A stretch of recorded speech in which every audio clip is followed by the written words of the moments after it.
Welcome to Bougie and Boring, a spa business podcast. I'm Amanda, your coach and a fellow spa owner. I help estheticians create a business that is elevated and effortless, or what I like to call bougie and boring. If you want a spa that pays you well and does not depend on you 24/7, you're in the right place. Let's get right into it.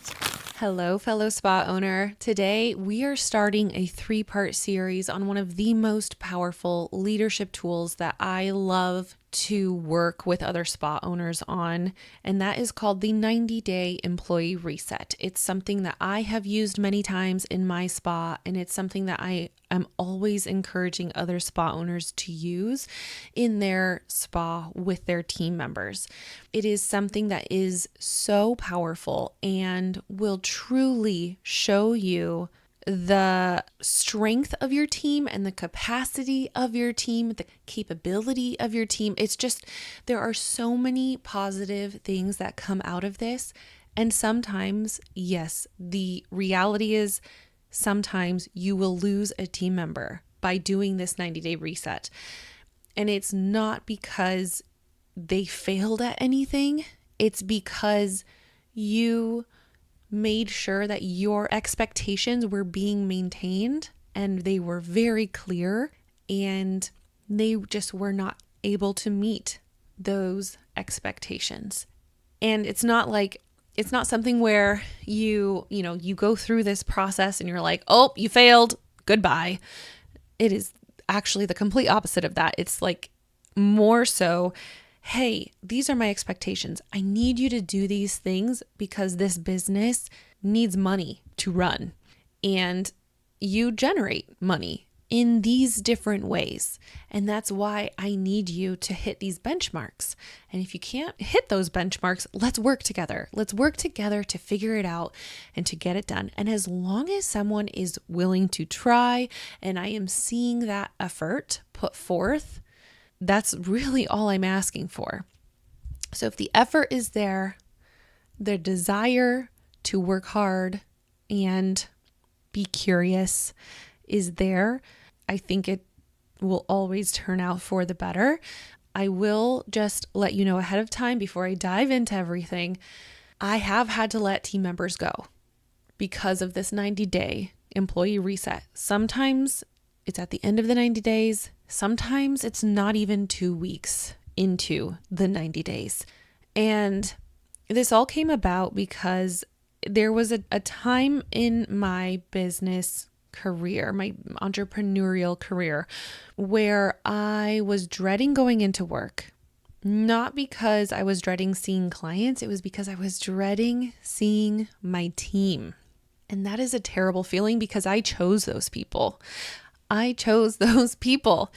And I didn't want to be around them. And that really sucked. And I didn't know why. And I thought that maybe it was because of, it was a really interesting time because I was learning so much about myself and how to be a leader. And in this time, I'm so grateful for it because that's when I learned about, it's not that I devised this 90-day reset plan, but I came up with this idea of like, how can I work with my team in order to get them to the place that I need them to be for this to work? Not just as a business, but me as a person. I want to be able to enjoy coming into work. And so that's kind of how all of this came about. I was trying to figure out a way to help my team help me. And that's what I'm going to share with you over the course of the next 3 episodes. So before we get into how to build a 90-day employee reset or what happens at the end of the process, we need to start at the very beginning of why we are doing this. Do your team members, if you were to walk into your spa right now, do your team members actually know what is expected of them? Not like in a general sense, but specifically and clearly in a way that they can act on every single day, that they know exactly what is expected of them every single day.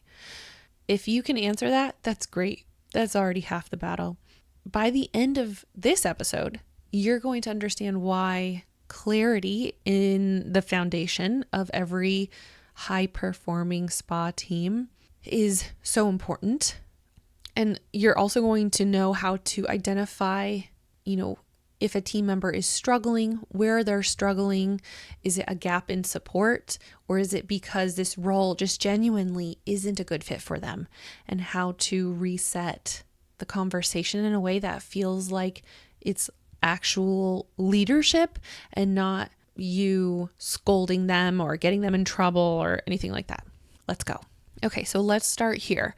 Most spa owners that I work with are genuinely so great at the craft side of their business, right? The hands-on side. They know what excellent service looks like, and they know what a very well-run service and treatment room feels like. And they have those high standards for not just themselves, but for their team, as they should.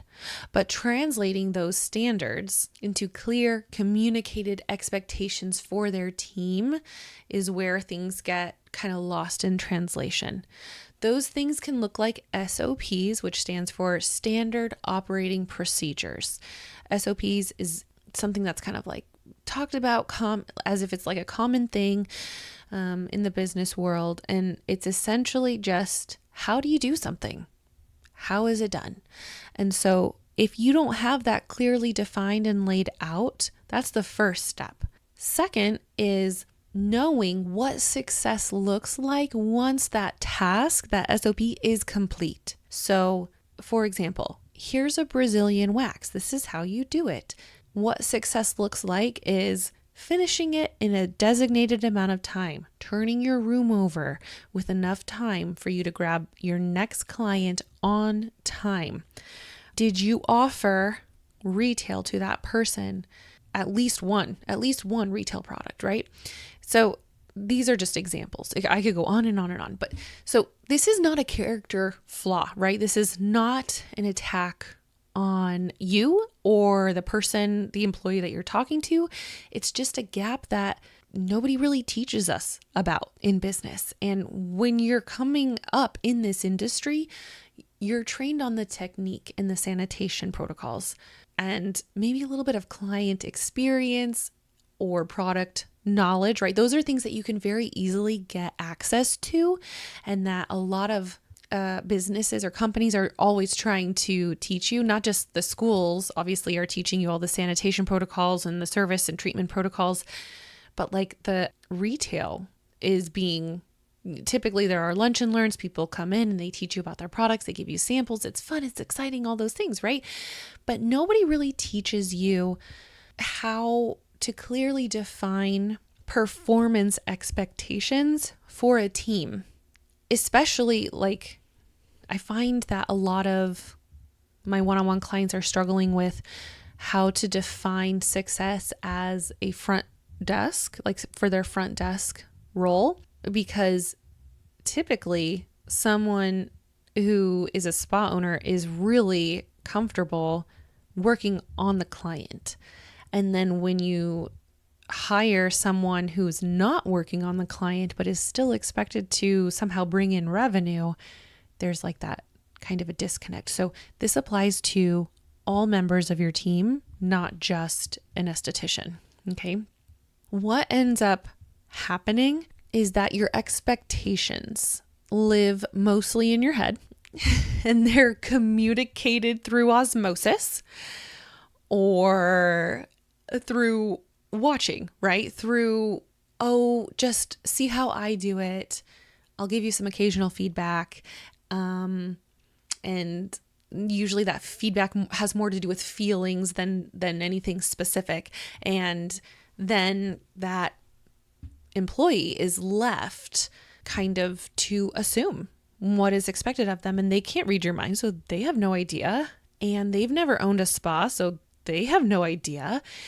For a lot of people, it's their first time in a role like the one that they're in, and the standard is not being set. So it's genuinely just unknown and difficult to address, because oftentimes both parties, both you and the employee, do not have any kind of a benchmark to point to or to think about while they are doing their job, right? And that's where the 90-day reset begins. So what I like to do is identify where each person is currently at in your spa. Meaning, if they're an esthetician, are they newer to your spa? I don't really look at the industry. Because I have had estheticians that come work for me that have over a decade of experience, but they are still not as skilled as someone that I trained fresh out of school, right? So I'm just basing the experience of the person in front of me based on my own spa. You don't want to reference other people's spas, right? Because you're not running those spas, you're running your spa.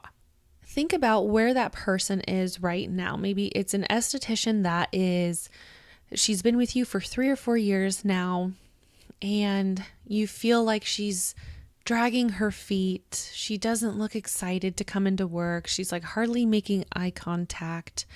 You've already gone through those like regular conversations of, hey, are you okay? I'm worried about you. You kind of seem down. It's like, no, everything's fine.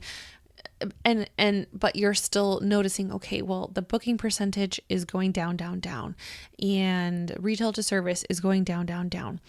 But does she know that? Does the esthetician or the employee know that? And you want to focus on what the benchmarks should be based on them and where they're currently at, and where they need to be, and bridge that gap between the two. So for example, let's say someone is going on a 90-day reset and they are currently 50% booked. They've been with you for 4 years, they're 50% booked. That should not be the case. Why is that happening?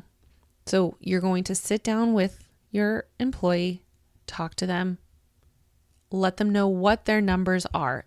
Numbers are neutral, right? They just give us data and information that we can then make decisions on. So if they're 50% booked, you're not going to say, I need you to be 80% booked by next month or in the next 90 days. What I need to see is slow, continuous improvement.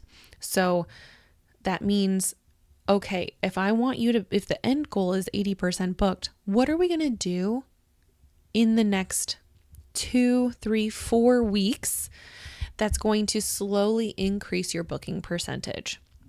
Because I'm bringing these people in. I know you're getting new clients. You should have retained them. So what's happening here? Let's talk it out. Let's figure it out. And the really important thing to remember in a 90-day reset with an employee is that you're working with them. It's not, you're not doing your job. You're not doing it, and you need to be 80% booked. I bring in all the clients and you should be retaining them. It's not me versus you. It's us versus this situation. This is something that I actually had to learn about, because I would start to blame my team. This was years ago, and I would blame them and be like, I bring in so many clients every single month. They're all brand new clients every single month, and they're not retaining them. And then I finally sat down and I talked, and I was like, hey, what's going on? Here are where your numbers are right now. Let's make a plan. Notice how I'm asking, let's make a plan. What can we do? What do you need from me to help support you in accomplishing this goal? And like I mentioned earlier, you're not going to give them a goal or a benchmark that is so outrageous that they're going to fail, right? You can't expect someone to be 80. If they're 50% booked right now, you cannot expect them to just magically be 80% booked by next month. That's unrealistic. So you've got to manage your own expectations and then also bridge a realistic gap between where they are right now and where they need to be. Another way to look at this is to think about what it would mean for you if your team, every person on your team, knew in concrete terms, meaning they have exact numbers and actual hard benchmarks that they need to accomplish. What are their key responsibilities? What does excellent performance look like in their role, and how will their progress be tracked? Is it even being tracked? And what support is available to them to get there? Because it's so important to make sure that they feel well supported in the process. This is not meant to be micromanagement at all. I'm very against micromanaging. A 90-day reset can feel like that if you're constantly monitoring them. What I like to do is check in with them maybe like 2 or 3 times that week. Let's say I give someone a 90-day reset on a Monday. I might check in with them on Wednesday or Thursday, and then again on like Friday or Saturday if they're working Saturdays. It just depends on the days that they're working, just to be like, hey, how are you feeling? I'm checking in on you. Can I do anything to support you in this? How do you feel about our goal now that, a couple sleeps have passed? Because sometimes people just need time to process and sleep on things. And it's going to change the entire dynamic, because now your team has something real to actually work towards. And you have something that you can actually measure. And the action that I really want you to take from this is to write down one role on your team, whether that's esthetician, front desk, virtual assistant, whatever have you. What does success actually look like in that role? Not just a general sense, but very specific. What are the behaviors? What are the numbers? What does showing up excellently look like on a regular Tuesday, right? Start there. And I think you'll really start to see a lot more clarity and where the gaps are and those cracks are in your business. So speaking of gaps and figuring out if this person is able to achieve the benchmarks that you've set, right? The goals and the expectations that you're setting for this person. So make sure that you are watching out for the difference between a gap in the fit of that person for the role and a gap in support, right? There's a complete difference of, okay, this person just needs more guidance. They need more help. And that's my job, is to do that for them. Or it could genuinely be something where that person just is not a good fit. Maybe you know more now. Maybe something changed within them and their world. And you can start really noticing these really important parts of your team. And you're not doing this to find people to fire. I think that was one thing that was a fear of a particular team member that I did this with. She did not end up getting fired, but it was something that I think is a very understandable fear.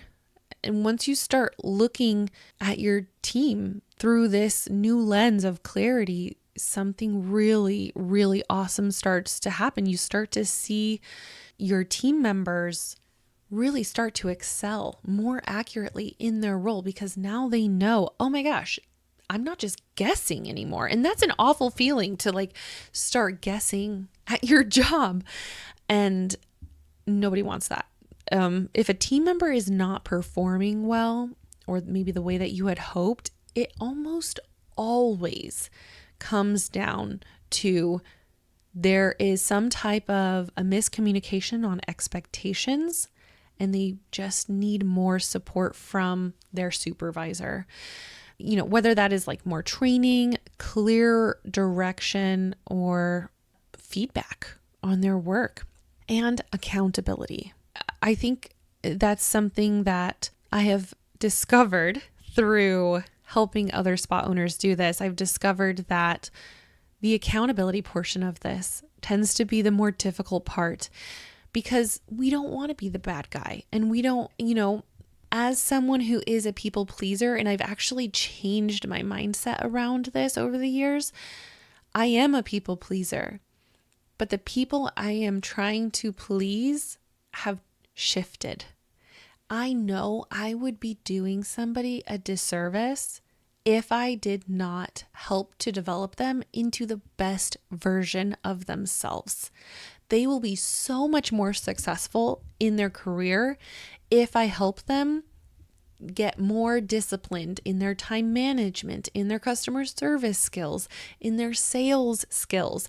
These are things that I am teaching them that they will take on with them beyond their job and their role with me here at my spa.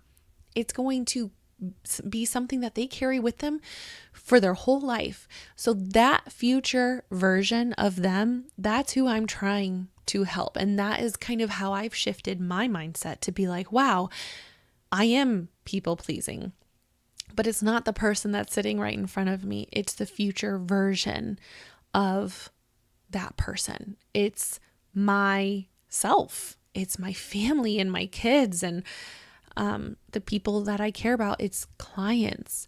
And so just shifting how I think about that. I don't think that there's anything wrong with being a people pleaser. Obviously there are different stages and versions of it that can affect anybody in a negative way, but that's how I have changed this to work for me and not just be something that I kind of complain about, almost is what it feels like. So, the 90-day reset, just to kind of wrap this up with a bow, it's beautifully designed to help somebody who needs more guidance and support. It creates structure and clarity and ongoing communication with any team member that genuinely needs help understanding what's expected of them and the risk that could come if something is not met. And a lot of people, honestly, really talented people, they just need this support in order to unlock their best performance. And I think that the key with this employee reset is to make sure that when you set this expectation, there also has to be a consequence that comes along with it. And this is where the people-pleasing part tends to make a spa owner kind of rise into this new version of themselves, right? Of holding people accountable. If you set an expectation for your team member and they don't meet it, something has to happen. Typically, this looks like a shift that's lost or a benefit that is lost. Now, and by benefit, I mean something that maybe just your spa provides. I'm not talking about like PTO or things that are required by law. That is not what I'm referring to here. I'm just saying that, like, for example, I try to give my team an hour and a half of service time every single month. And if they are not meeting their numbers, then I don't do that. However, it turns into this desire. It's skin in the game. It's a way for them to realize, oh my gosh, I actually have something to lose here. And this is going to help to motivate them, because what happens, and typically what happens, is people will start to lose hours or desired shifts because they're not meeting the expectations that are needed for the spa to run smoothly with them in that role. So I think that it's important to remember that when you say these things, you can still tell your client about the 90-day consequence, and you can say it with peace and love. It's the part that most spa owners find the hardest because they care so much about the person in front of them. And it can feel like the spa owner might worry that they're going to damage the relationship. But the truth is that oftentimes I find that a spa owner is trying to be friends with the employee. And yes, I do believe that you can be friends with your employees. That's kind of like, that might be like a taboo thing that some people find to be a little unusual or not advised to be friends with your staff. However, like, you spend so much time with that person. You obviously care about them. You can have these conversations and have them be filled with love and kindness and clarity. You can reframe things in the conversation, and it doesn't need to be about them as a person. It's about setting them up for success, because if they don't succeed, then we literally do not have a spa. If everyone on the team is not hitting their benchmarks, there literally won't be a job for anyone to come to. It's not because you're, wanting to be mean, or you're wanting to, I don't know, like, it kind of leads back to the people pleasing thing, but it's not you just like walking in with a clipboard and a list of things and a list of complaints and then walking out and being like, figure it out. No, you're leading with intention. The energy of the whole conversation will shift when you come at it from the perspective of, listen, I want you to be the best version of yourself, because you're going to carry these skills on with you for the rest of your life. And if you are able to do that in a safe and loving and supportive environment here, it will only benefit the employee. It will only benefit you. So this is not a verdict. This is just you working with the employee together to devise a plan. Obviously, you're not just going to come to the table with a problem and ask the employee to fix it, because this is your business. And I would hope that you would have some awesome solutions for how you can get them to the point that they need to be.